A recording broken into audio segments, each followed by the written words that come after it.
رسول اللہ صلی اللہ علیہ وآلہ وسلم جب کسی بیماری میں مبتلا ہوتے تو آپ یہ پڑھتے۔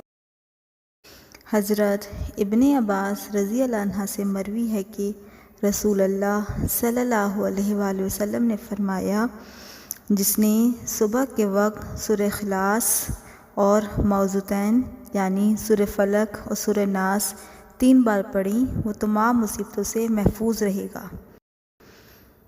حضرت عائشہ رضی اللہ عنہ کہتی ہیں کہ جب بھی رسول اللہ صلی اللہ علیہ وآلہ وسلم بیماری میں مبتلا ہوتے تو آپ معوذتین پڑھتے اور پھر اپنے جسم پر پھونک مار لیتے۔ حضرت ابو ہریرہ رضی اللہ عنہ سے مروی ہے کہ رسول اللہ صلی اللہ علیہ وآلہ وسلم نے فرمایا، جو شخص ہر روز صبح و شام معوذتین پڑھتا ہے اللہ تعالیٰ اس کی حفاظت فرماتے ہیں۔